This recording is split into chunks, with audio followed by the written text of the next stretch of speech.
नमस्कार दोस्तों, मैं आज खुद ही आप सब लोगों के सामने आ चुका हूँ। दोस्तों, आज इस वीडियो के अंदर हम चर्चा करेंगे कि भाई रिलायंस ने आज क्यों डुबोया मार्केट को।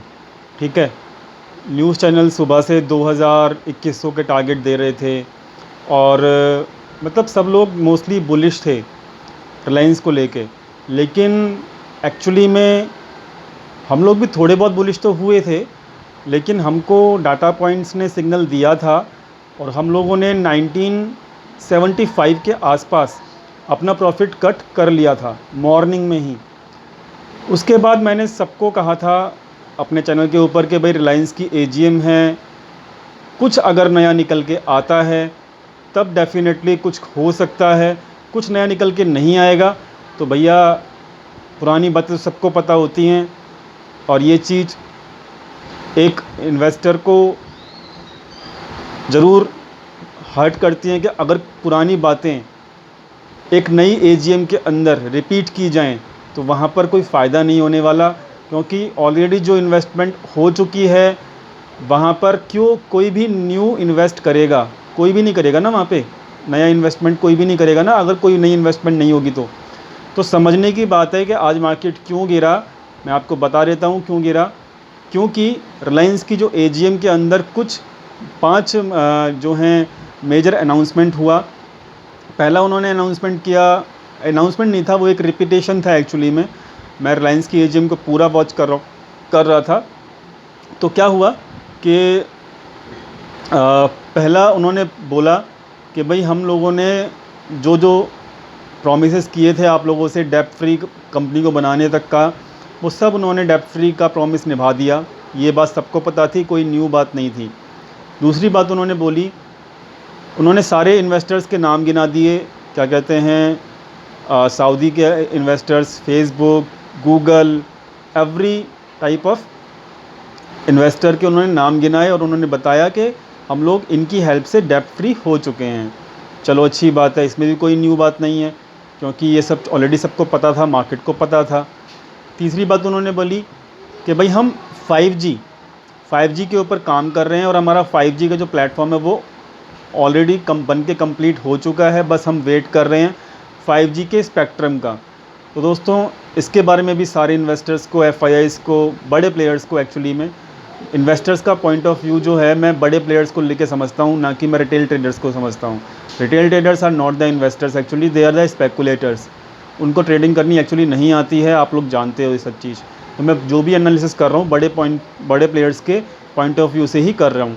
ठीक है, तो ये तो तीसरी बात थी कि भाई हम 5G का हमने कंप्लीशन कर लिया है और स्पेक्ट्रम का हम वेट कर रहे हैं, तो डेफिनेटली हम 5G जियो का लेकर आएंगे इंडिया के अंदर। तो दोस्तों, ये वाली बात भी ऑलरेडी काफ़ी समय से चल रही है।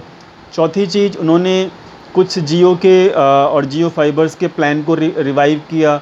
दोस्तों, ऑलरेडी जो है जियो के जो प्लान्स हैं, अगर कंपेयर करोगे आप उनके कंपेटिटर से, तो डेफिनेटली बेटर प्लान्स हैं। सो मतलब ये कुछ ज़्यादा उत्साहपूर्वक जो है बात नहीं है, क्योंकि ऑलरेडी मार्केट कैपिटल अच्छा, टोटल मार्केट का जो कंपटीशन का जो कैपिटल है वो उन्होंने ऑलरेडी कैप्चर कर चुके हैं जियो वाले।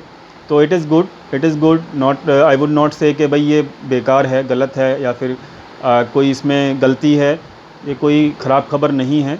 ठीक है, एक और उन्होंने बोला कि भाई गूगल जो है इतना पैसा, गूगल से हमारी बात चल रही है और हम इतना तकरीबन 37,000 करोड़ रुपीस की डील हुई है हमारी।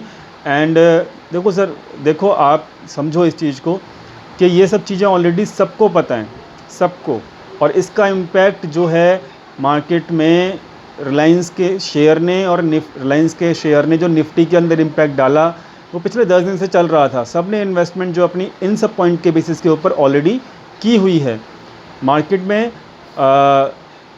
10,300-400 तक का लेवल था जो हाई था, लेकिन रिलायंस की वजह से मार्केट 300-400 पॉइंट ऊपर गया। ठीक है, वहाँ पर एक स्पेकुलेशन चालू हुआ निफ्टी के अंदर, मैंने सबको बताया अपनी वीडियोस के थ्रू।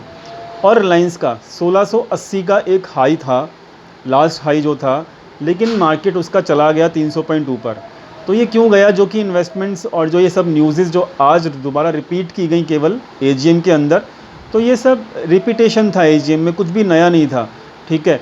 तो वहाँ पर क्या हुआ कि इस सब चीज़ को डाइजेस्ट नहीं किया बड़े प्लेयर्स ने। उनको पता लगा कि भाई जो भी हमने इन्वेस्टमेंट किया, अब अगले 1 साल के लिए जो एजीएम आज हुई है उसमें कुछ भी उन्होंने नहीं अनाउंस किया, और अगर कुछ भी नया नहीं मिलेगा तो क्यों अपना एक इन्वेस्टर जिन्होंने पैसा इन्वेस्ट किया हुआ है रिलायंस के अंदर, वो क्यों अपना इन्वेस्टमेंट जो है क्या कहते हैं इन्वेस्ट करके रखेगा, या फिर क्यों फर्दर इन्वेस्टमेंट करेगा जब उनको दिखा कि भाई कुछ भी नया नहीं है, ऑलरेडी जो इन्फॉर्मेशन हमको दिया गया, प्रोवाइड किया गया, तो वही इन्फॉर्मेशन है। तो दोस्तों यहाँ पर कुछ भी नया नहीं हुआ एजीएम के अंदर, और ये बात खटकी बड़े प्लेयर्स को, और उन्होंने इस बात को मद्देनज़र रखते हुए ये समझा कि भाई मार्केट के अंदर कुछ भी नया नहीं है, रिलायंस की मार्केट के अंदर कुछ भी नया नहीं है, और अगले 1 साल का जो प्लान है रिलायंस के मुकेश अंबानी साहब का, वो कुछ ऐसा नहीं है जो कि अपने बिज़नेस को और भी ऊंचाइयों पे लेके जा सके, ठीक है। लिस्टिंग की जो बात हुई, वो सबको पता है कि वो फ़ॉरेन के अंदर लिस्टिंग के लिए बहुत ज़्यादा काम कर रहे हैं, ठीक है। तो कोई ऐसी बात नहीं है एजीएम के अंदर कि भाई बहुत ज़्यादा एक सरप्राइजिंग है, या फिर बहुत ज़्यादा ऐसी चीज़ है कि भाई वो अपना कंपनी को एक्सपेंड कर रहे हैं, या फिर कंपनी को क्या कहते हैं कुछ नया प्लान कर रहे हैं कंपनी के लिए। नो, दे आर मतलब उन्होंने एक सिंपल सी एक लाइन के अंदर अगर मैं बताऊं तो एक सिंपल सी भाषा में एक लाइन के अंदर ये है कि उन लोग मुकेश अंबानी साहब ने रिलायंस जियो के स्टेक्स को बेचा, दबा के बेचा, इन्वेस्टर्स को बेचा, और उस स्टेक से जो भी पैसा आया उन्होंने रिलायंस इंडस्ट्री का पूरा कर्जा उतार दिया। बस इतनी सी बात है।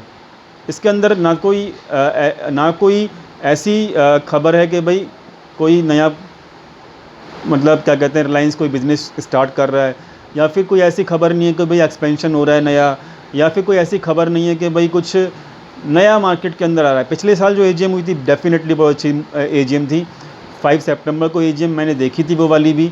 वहाँ पर रिलायंस जियो को अनाउंस किया गया, रिलायंस जियो फाइबर को अनाउंस किया गया, सॉरी। तो वहाँ पर बहुत अच्छा उन्होंने एक नया न्यूज़ लेके आए थे, रिलायंस का स्टॉक भी अच्छा चढ़ा था वहाँ पे। तो आज इस बार जो एजीएम हुआ डेफिनेटली कुछ भी अच्छा नहीं था, जो ऑलरेडी हो चुका था वो एक्सपेक्टेड था सबको, और इन्वेस्टर्स ने इसको नकार दिया। और रिलायंस का स्टॉक आज आप देख ही लीजिए 1850 के नीचे गया, 120 पॉइंट की गिरावट आई। और रिलायंस जब गिरता है तो दोस्तों निफ्टी गिरता ही गिरता है। रिलायंस ने चढ़ाया था निफ्टी को, रिलायंस ने ही डुबो दिया।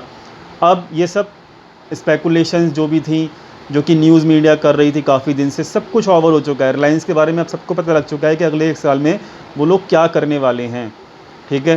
तो अब एक्चुअली में मज़ा आएगा जब स्पेकुलेशन ख़त्म हो चुकी है मार्केट में, और अब एक्चुअली में समझ में आएगा सभी उन बुलिश लोगों को कि मार्केट अब कैसा चलने वाला है। That's it. आपको डीप एनालिसिस करके दिखाऊंगा अपने निफ्टी व्यू के अंदर, तो उसका वेट कीजिएगा। बट रिलायंस क्यों गिरा वो मैंने आपको क्लियर कर दिया।